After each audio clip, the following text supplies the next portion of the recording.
Welcome to the broadcast. Today I'm going to share some numerology, tarot readings, and a bit of astrology for the case of missing woman Madeline Kingsbury.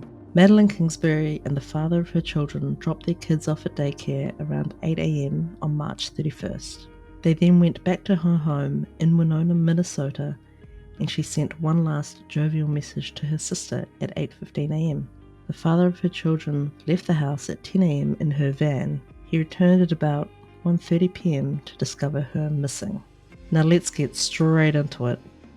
In approximately the last 3 days before filming this, I have been seeing the number 44 everywhere.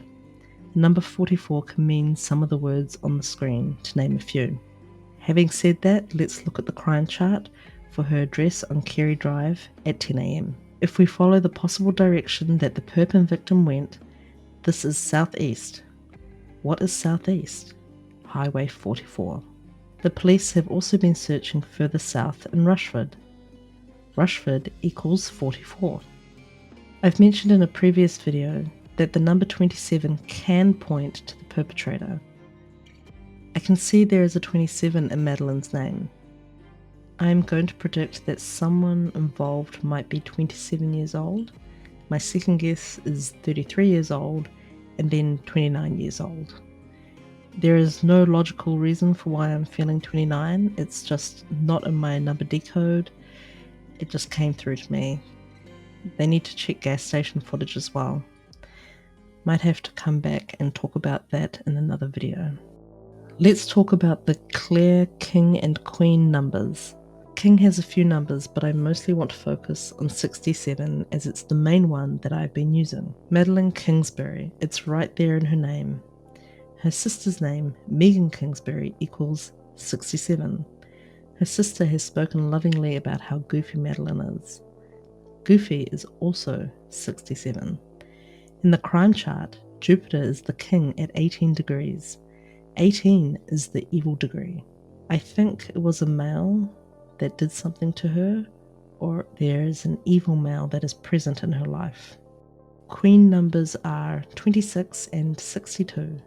Madeline is, of course, 26 years old. The name Madeline is a form of Mary from Magdala, or Mary Magdalene. Mary Magdalene witnessed the crucifixion and resurrection of Jesus Christ. Madeline went missing a week before Easter. That was the week leading up to the full moon on the Thursday, the day before Good Friday. I've found that it isn't just the day of the full moon that weird violence and fires can happen, but rather it includes that whole week leading up to it. Madeline has a tattoo that reads, "From the ashes a fire shall be woken." The full and original quote is, "From the ashes a fire shall be woken. A light from the shadows shall spring. Renewed shall be the blade that was broken. The crownless again shall be king." You can interpret this quote in a number of ways. From the ashes a fire shall be woken. Is that the resurrection? A rebirth? Rebirth equals 44. A light from the shadows shall spring. Is that Jesus as the light during the spring festival of Easter? And the crownless again shall be king. This is the king theme again, and many believe that Jesus is the King of Kings. He also wore a crown of thorns during the crucifixion. All that said, 62 and 67 are numbers for sacrifice, which is a major theme with Jesus and Easter. Madeline's birthday is 6/1, or June 1st.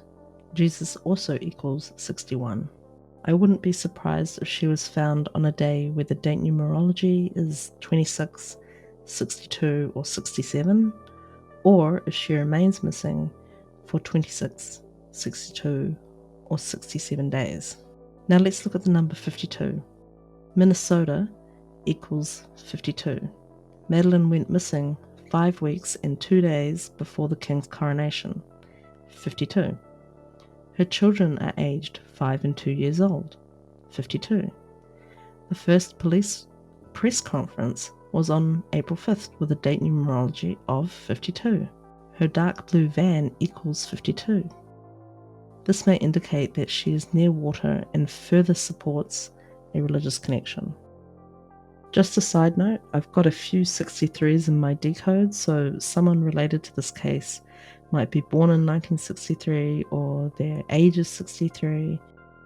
I'm feeling the birth year more so. Might be a parent that's born in 63. On April 11, just before midnight, I pulled a card that showed a male love interest. Then immediately pulled a card with a woman thinking of two men. This is just an opinion-based video, but is there a love triangle here? Does it play a part in her case, or is it just something that was going on in her life? When I first heard of this case, I kept hearing the words walked off, but it didn't feel quite as simple as that. The police and her family certainly don't think that she just walked away from her home voluntarily.